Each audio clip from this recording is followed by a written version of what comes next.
All right, I'm experimenting here with some other streaming services and broadcasting through a different means, perhaps onto YouTube. I'm not really sure if it's working or not on YouTube. If not, it's definitely working on Instagram. So, if nothing else, it'll be all about their gram.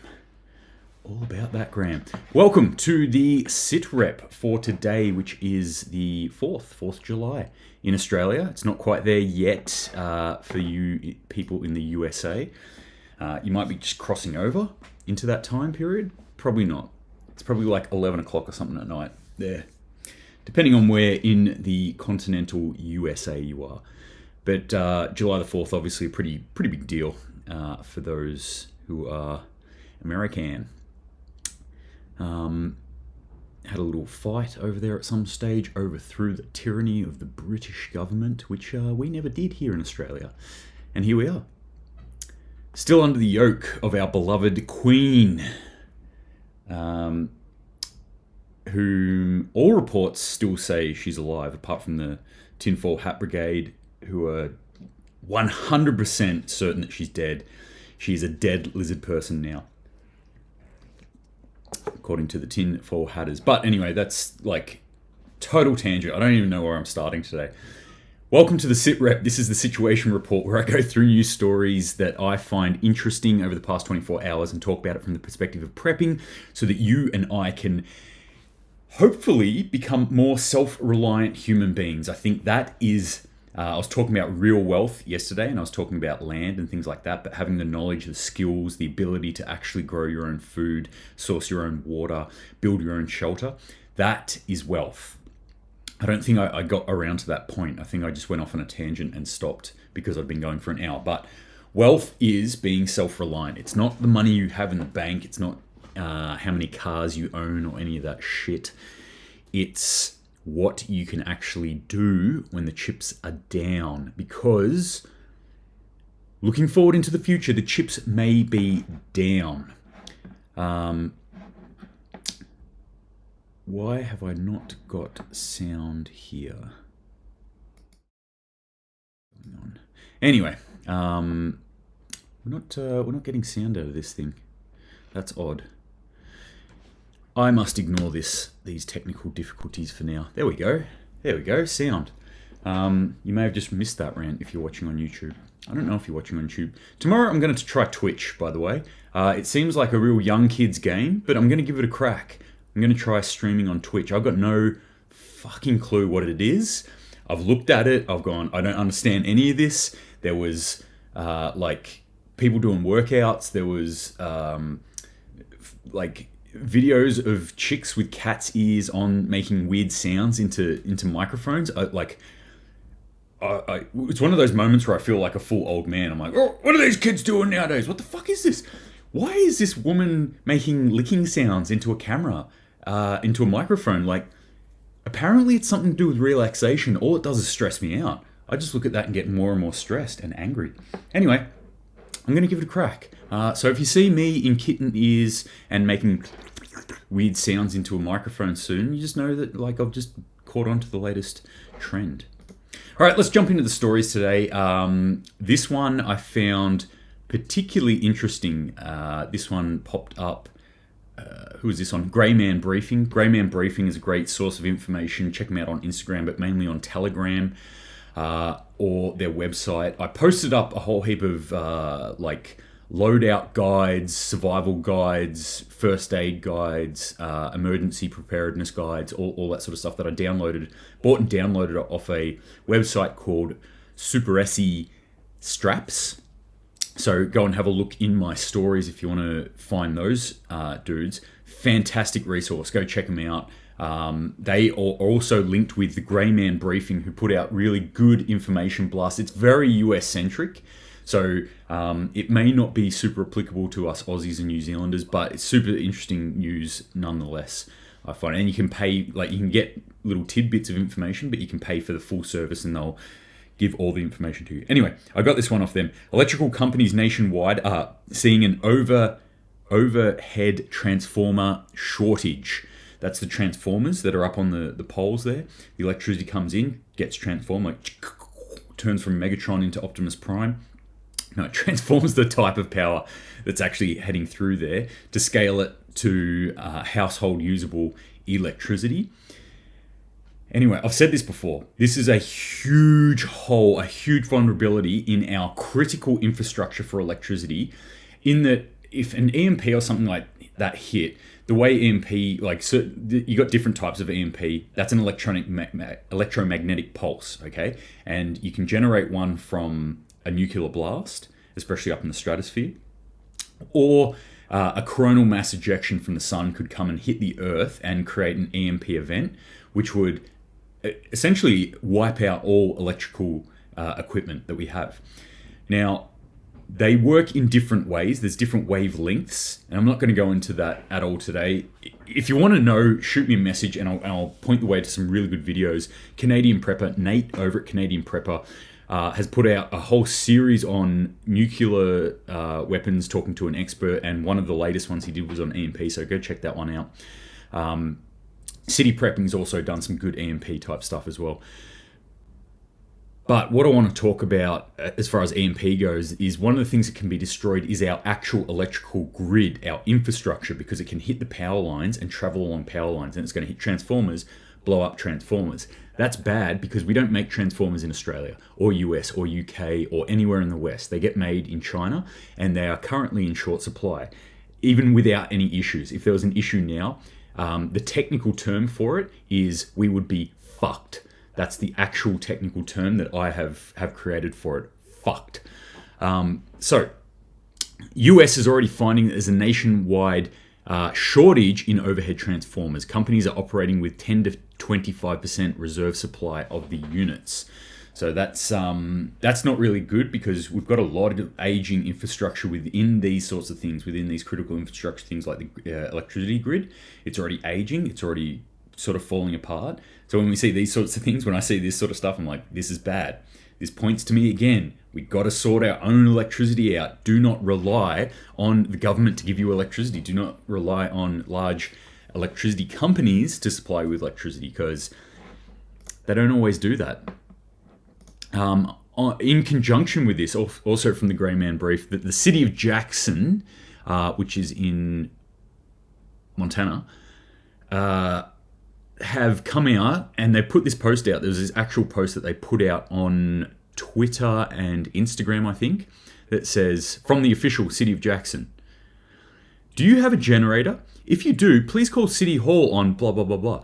With the anticipated power shortages coming, the remainder of the summer due to capacity problems in the MISO footprint area that we live in, we are starting a list. The list will be used to help us with our load management.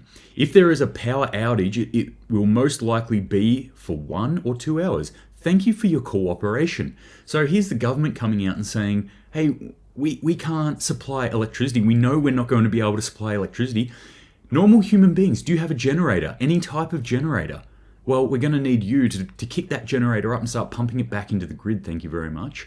Welcome to communist USA. Where you will produce. If you've got ability, you will produce. This terrifies me. The fact that they're creating lists as well of this sort of stuff. It terrifies me as somebody who has a certain amount of energy independence. I have solar panels. I have solar generators. I'm the house that one day, hopefully, I might be able to build if inflation doesn't keep going the way it's going. It will have solar panels. It will have its own battery system that the house can run off grid. And will be still linked to the grid, because I have to be.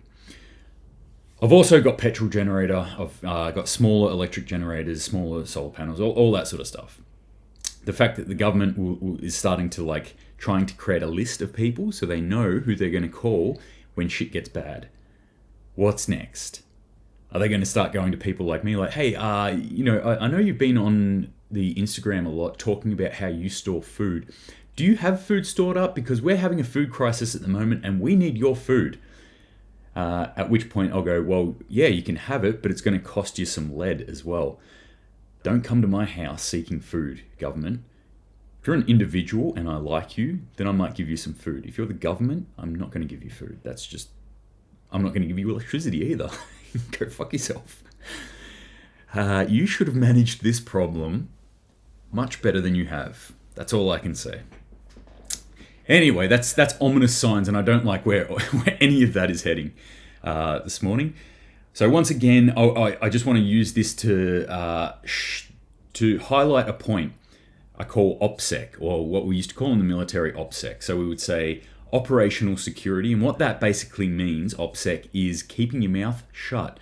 Loose lips sink ships. We often don't think about the type of information that we're putting out there just in normal everyday conversation. You might not think about it, but when you're at the shops, who's standing around you? Who's behind you? You might live in a nice, beautiful place like I do. There's crime here, but it's a relatively low crime rate here. But there is an element of human beings within my town that I know, given the opportunity, would fucking rob me blind. So I don't sit there and talk when I'm in the supermarket, for example. Don't sit there and go, oh yeah, I'm going away for 3 weeks. Yeah, no, I'm just going to leave the house locked like as is. No one's going to stay in it or anything. But yeah, I'll be back in 3 weeks. I'm just going overseas. If somebody overhears that information, you're then giving them opportunity to attack you. So again, if you're giving people the information like, oh, I store food, why don't you? I've got 3 months built up. Yeah, I've got petrol generators, I'm fine.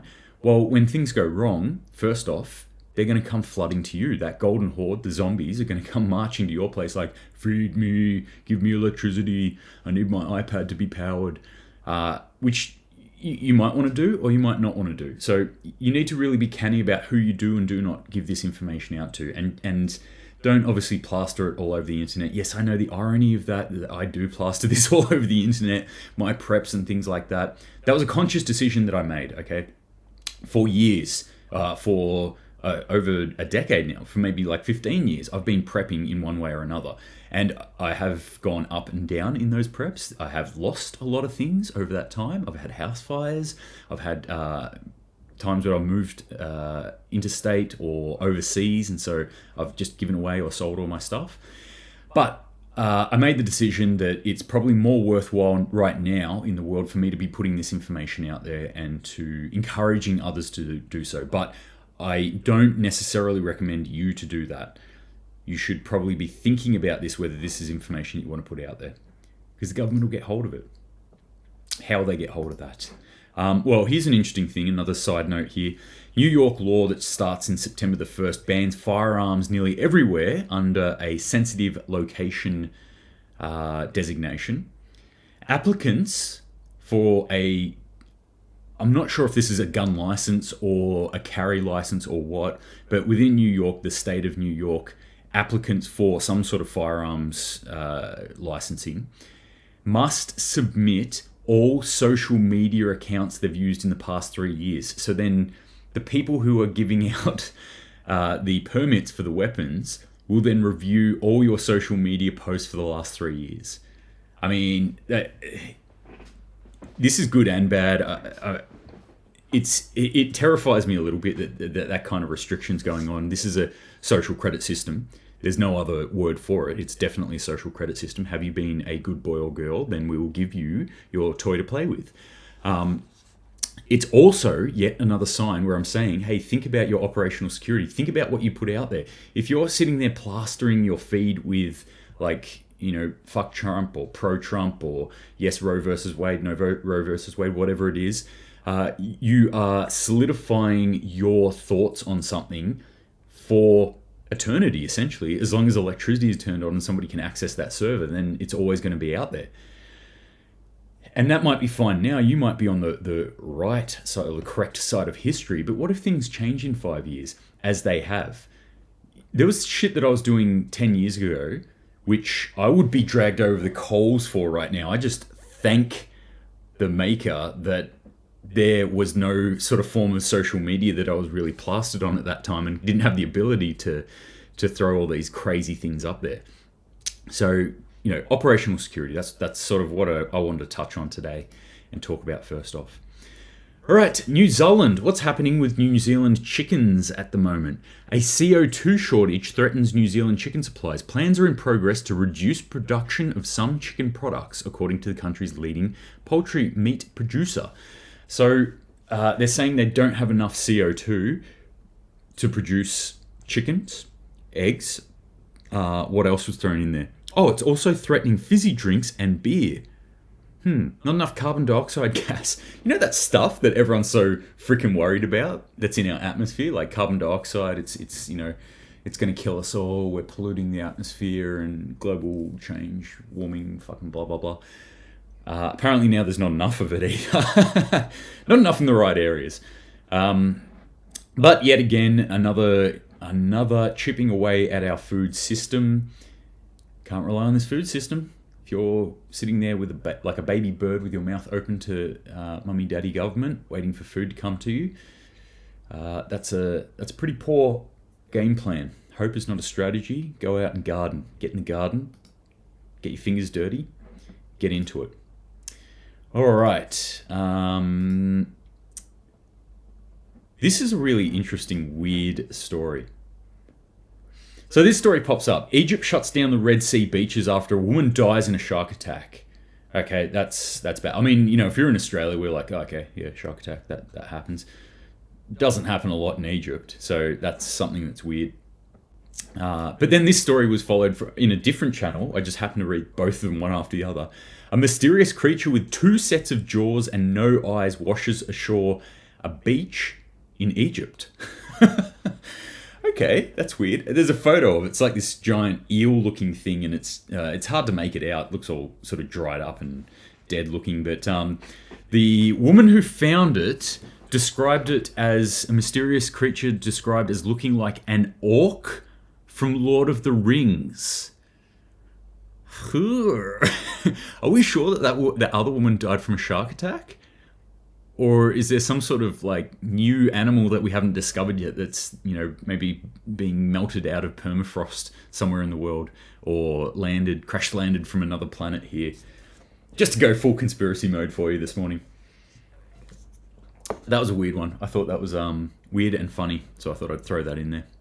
All right, let's go on with some more real news. Real bad news, that is. Lukashenko says Belarus intercepted attempted missile strikes by Ukraine. So Lukashenko is the PM of Belarus, who we should all know by now is practically Russia.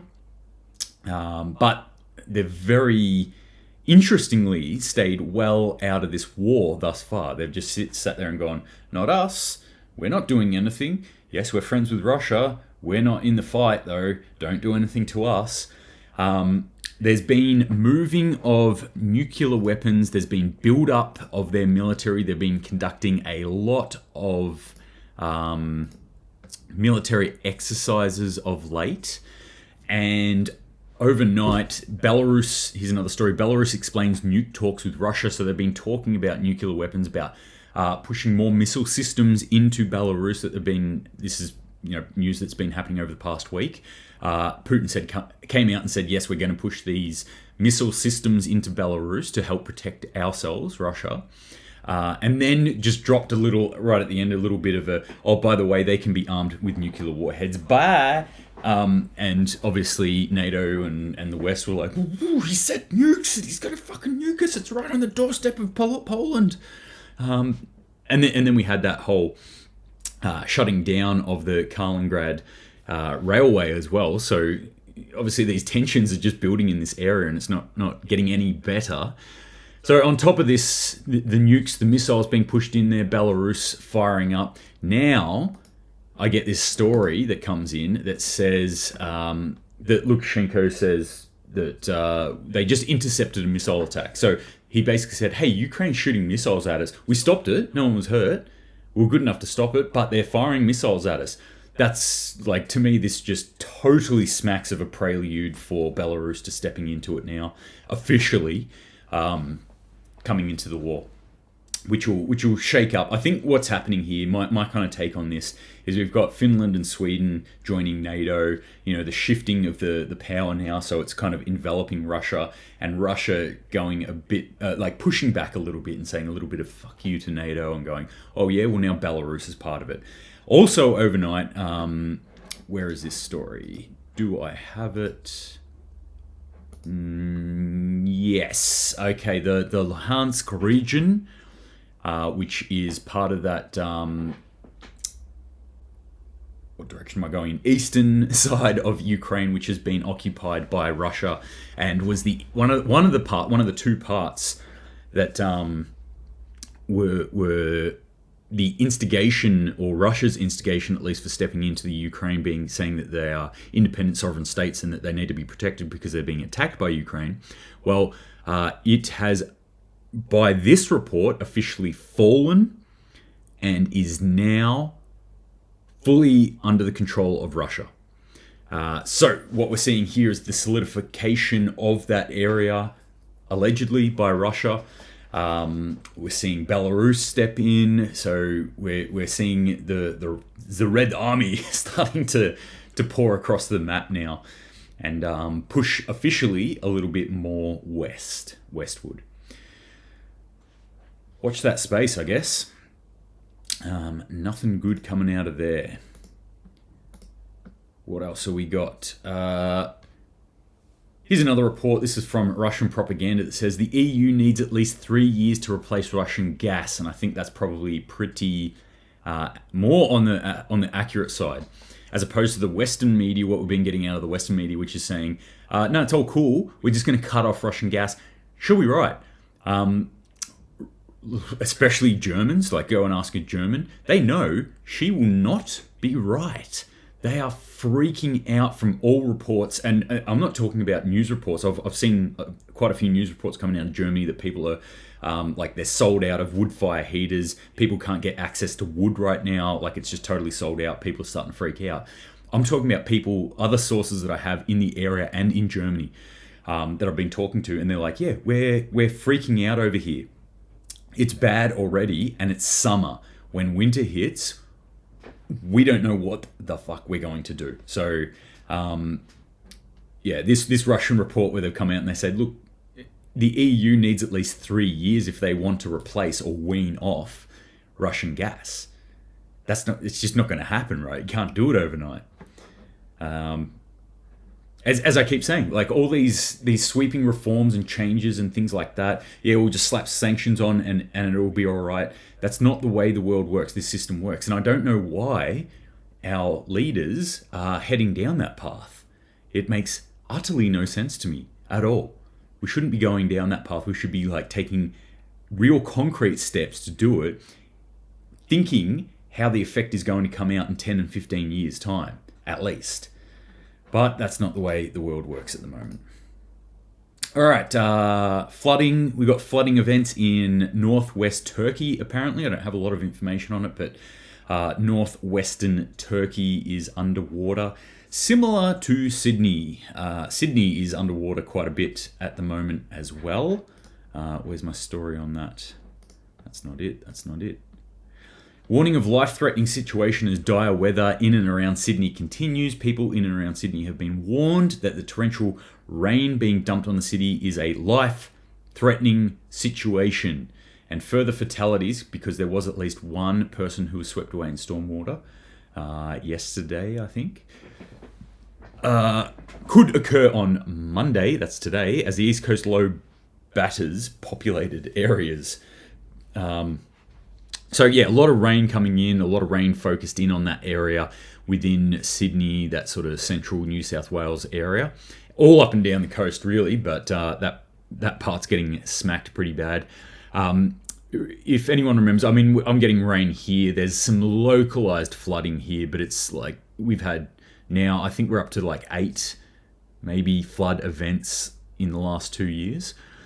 So, you know, we're kind of just dealing with this stuff now, and I haven't actually seen any of the flooding here, so it's kind of out and about in different areas. But yeah, as I always say, you know, flood is a serious issue, And I don't know why, but people always, 100% of the time that there's floodwaters over like a low-lying road, try and drive through them. Do not do that. Do not do that unless you have a four-wheel drive vehicle that has good clearance, that probably has a snorkel, and you personally have a background or history or are trained to do that sort of activity. If you have never driven through floodwater before, do not do it. You will get caught. I see this every single time we have a flood. People get caught. It's like freaking clockwork. Hosted John, many European cities also have bans on older, before 2005 or so, firewood ovens, forcing them to buy expensive pure burning ovens. Interesting. Very interesting.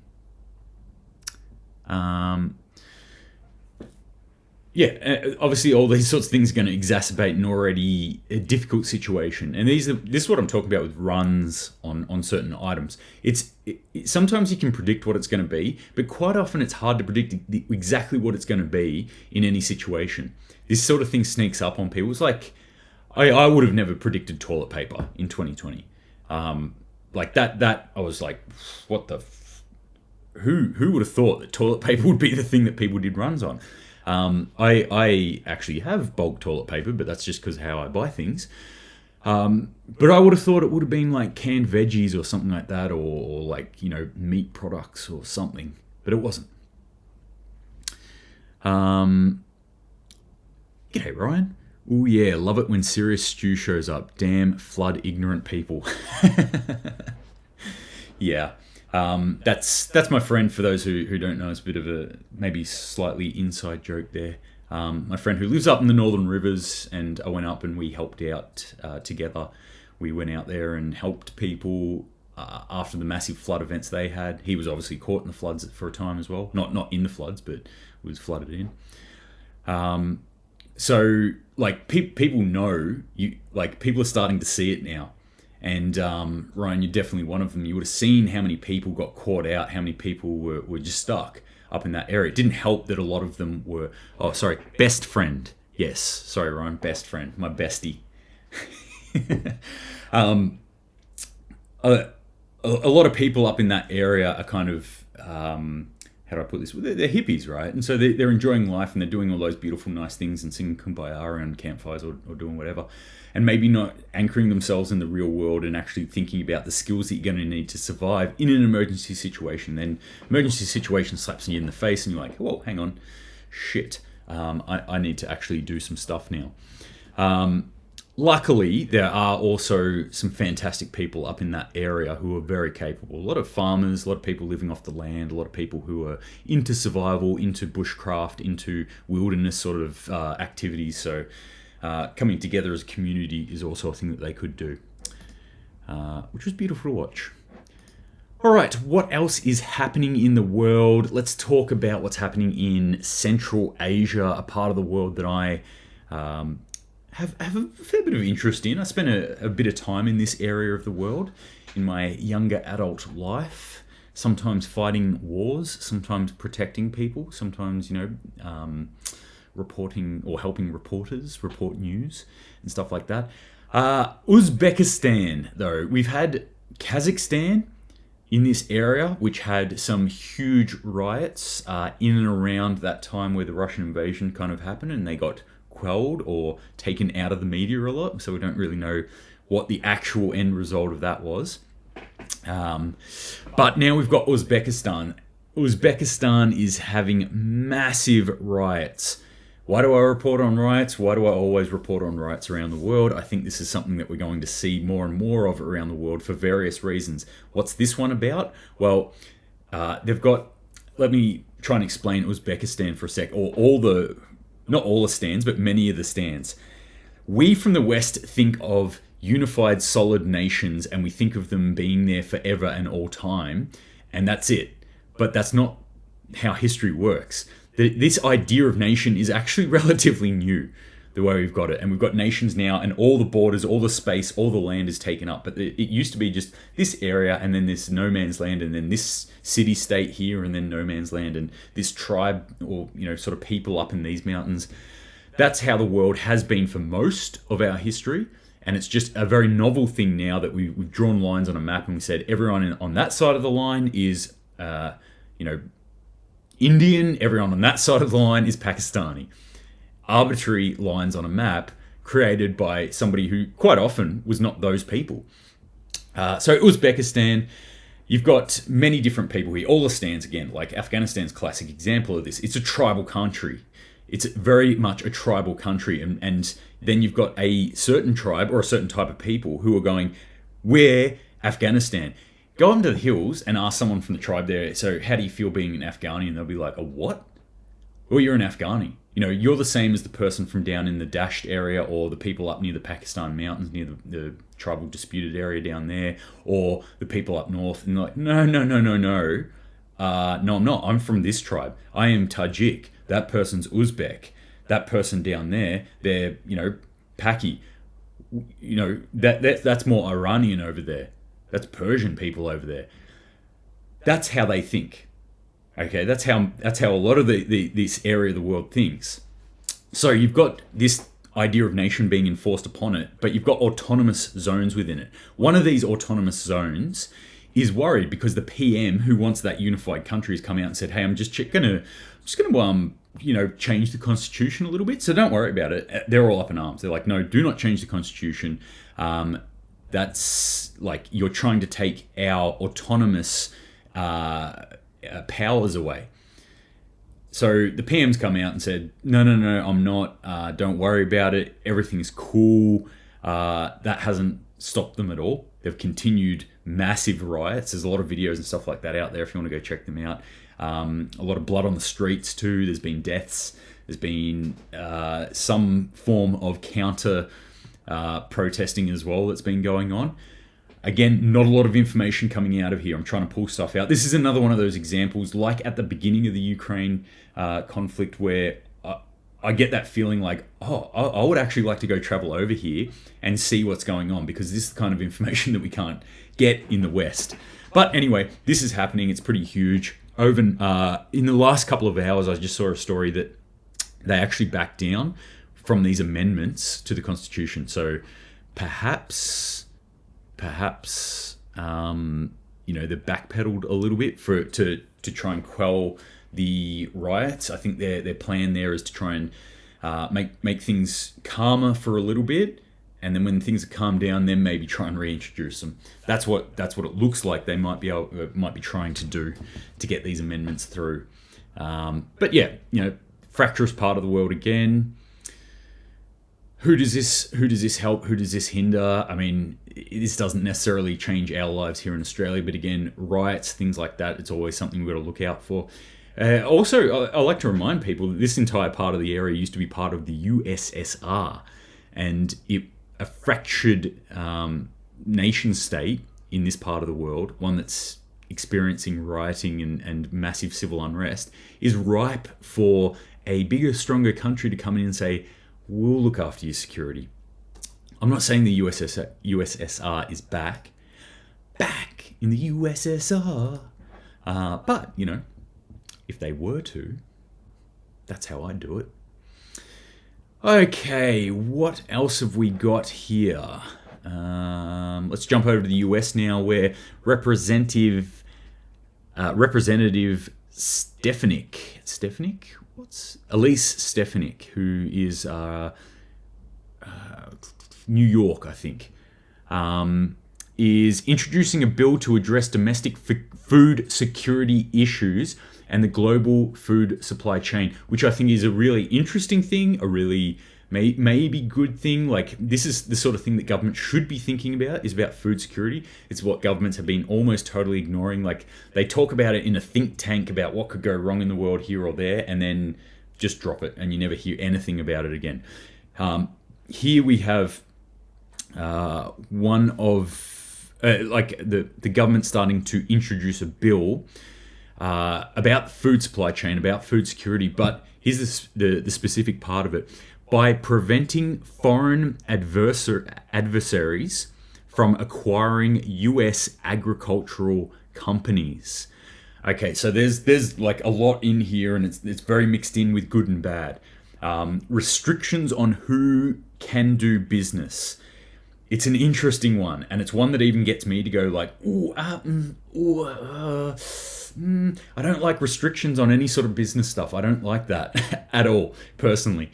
When we start to see things like restrictions and price caps and stuff like that coming from the government, it's all a bit bad. On the other side of things, I do like food security, and I like them thinking about this idea of like, hey, if we let foreign companies own our food systems, not real secure.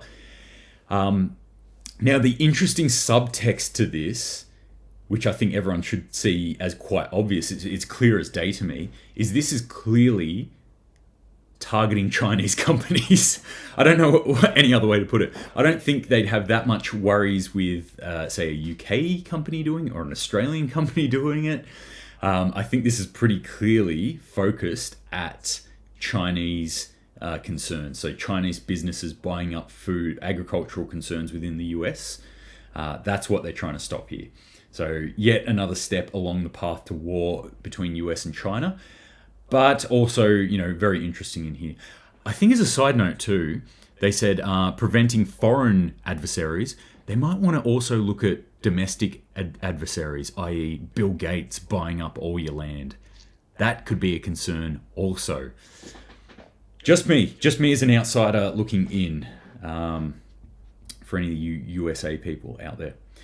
Copenhagen Mall has been hit by a gun attack, apparently, so up to 4 possible deaths there. Information is coming out on that at the moment, but it looks like a possible active shooter event. Shots fired within a mall in Copenhagen. So, again, doesn't affect us here in Australia necessarily, except for the fact that we always need to keep our eyes open in public spaces. Violence is going to increase, not just civil unrest, but things like attacks like this statistically increase in harder times. And what we're seeing now is harder times, and they're going to increase, getting harder and more crazy. And our mainstream media will continue pumping people with as much fear as they can, because that's what sells clicks on websites. So this is the sort of stuff that I want you to keep aware of whenever we're in a public space, even something like a mall where you might feel safe as houses, you're not. Whenever you're in a public space, you are in a threat space. I use those two terms when I'm teaching courses as essentially the same thing. Public space is threat space. Humans are threats. Anytime you're around humans, you're around threats, technically speaking. Anytime you're out of a controlled room or building that you have locked down and sorted out yourself, anytime you're outside of that, you're technically in a threat space. I'm not saying a high threat space, but just a threat space. So whenever you're out in the public, I want you to keep your eyes open, keep situationally aware, try and understand that there are other threats that might be out there. This is an extreme case, somebody going postal and shooting people, but a car is a threat, right? So you need to keep your eyes open. You need to be paying attention to what's happening around you in the environment, otherwise known as situational awareness. So just a little reminder of that this morning. Bad things happening in the world still.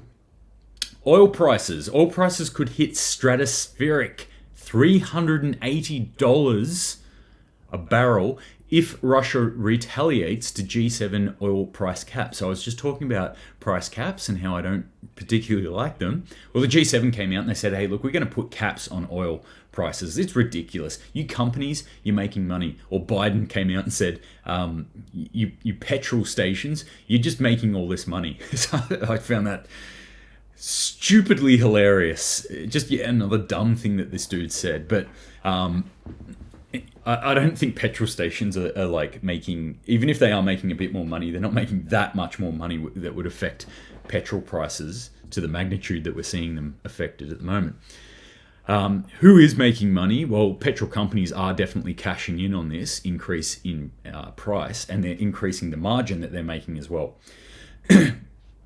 So G7 in all their infinite wisdom have come out and said, oh, we'll just put a price cap on fuel. Easy, done. Everyone's happy.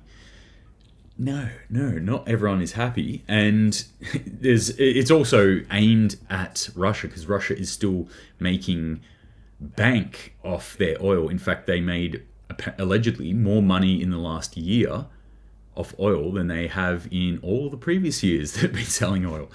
So they're making a lot of money. G7's come out, said sanctions, or another admission, subtle admission that sanctions aren't really working. So they're going to say, hey, we're going to cap price on oil. So now Russia can only sell oil at a certain price, right? Well, Russia could do a couple of things here which would totally change that situation, the balance of power, but could blow that price cap out of the water easily. I mean, for starters, they can just go, okay, no oil. No one gets oil. Done. What's going to happen?